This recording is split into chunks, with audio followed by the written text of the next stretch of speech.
Welcome to The Explainer. Look, if you think recent AI regulations are just about, domestic consumer protection, think again.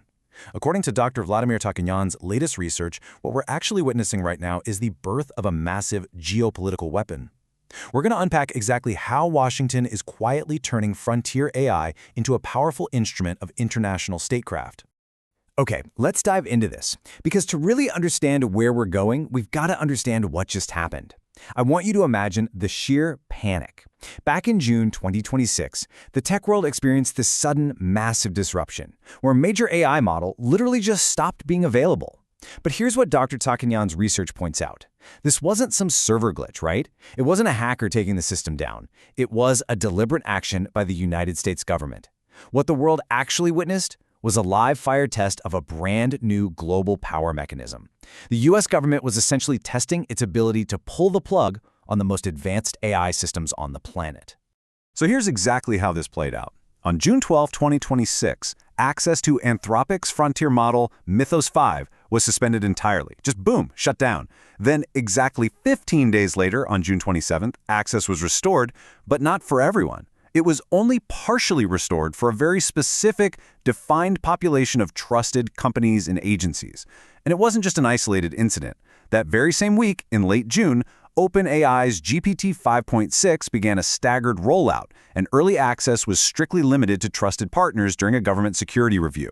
Dr. Tsakanyan notes that this staggered, trust-based restoration marks the operational debut of frontier AI access being wielded as a direct tool of American international influence. Now, you might be wondering, why on earth test this massive new lever on American companies first? Why not a foreign adversary? Well, the source text lays out the strategic brilliance behind the sequencing.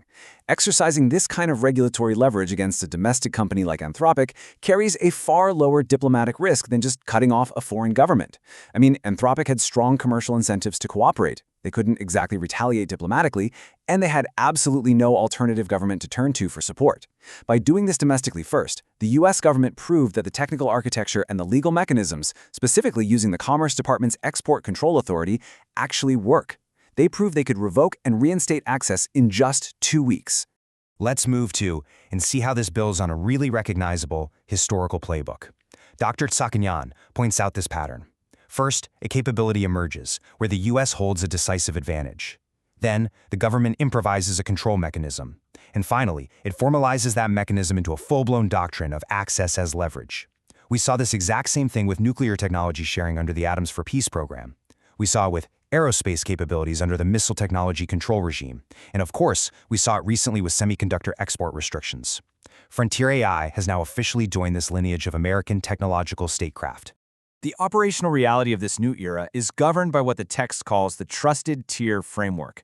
This framework essentially dictates that accessing a frontier AI model, especially one that has expert-level cybersecurity capabilities, is no longer just a simple commercial transaction between a developer and a customer. It is now a revocable privilege, and that privilege is conditioned entirely on a government-defined trust relationship. What makes this so incredibly powerful is the opacity. The criteria for who is deemed trusted aren't published anywhere. The determination process isn't transparent at all. And as that whole Mythos 5 episode showed us, this trust can be modified or entirely revoked with lightning speed and unilateral authority. So the crucial point is the structural shift here is absolutely profound. We're moving from the old paradigm, AI as a commercial product you just toss in a shopping cart, to a completely new reality where AI is locked behind government vaults as a conditioned privilege. Dr. Tsakanyan notes that this new architecture is structurally identical to how sensitive defense technologies are handled. If a foreign government wants advanced American weapons, they don't just buy them on Amazon, right?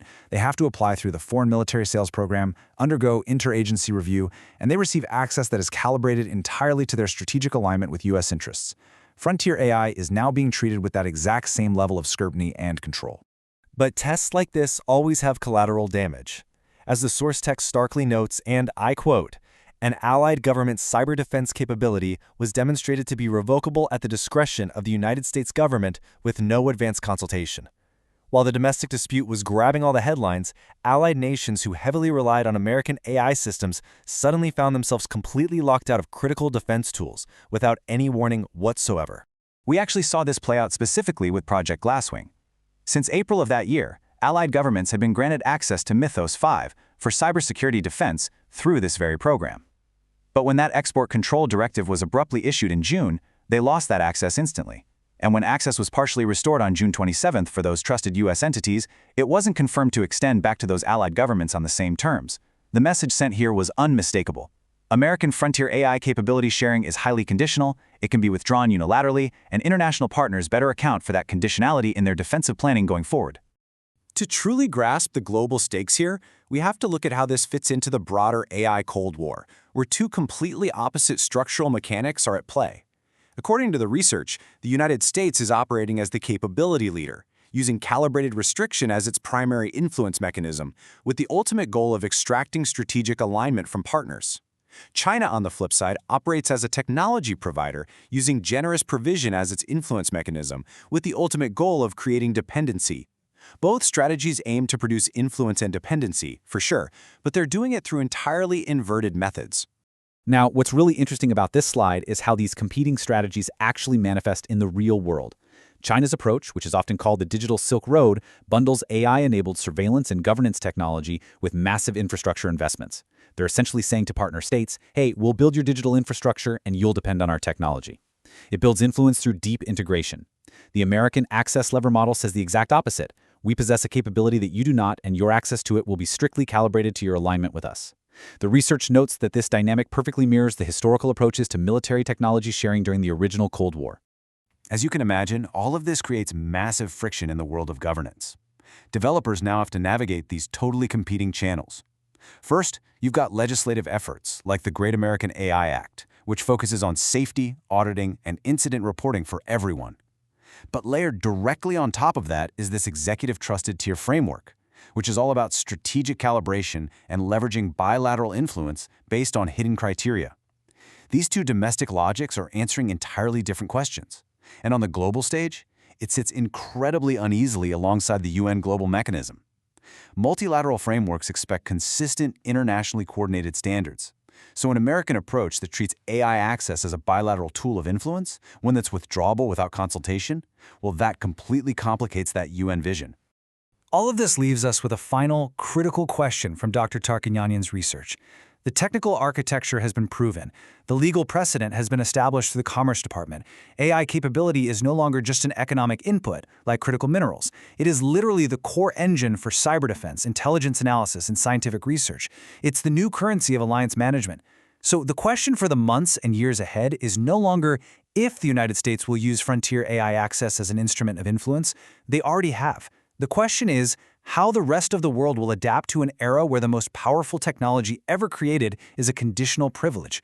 The lever has been built. Who will the U.S. pull it on next? It's a fascinating, complex reality, and I really hope this explainer has helped you see the incredible geopolitical mechanics operating just beneath the surface of the daily tech news. Thanks so much for joining me to break this all down.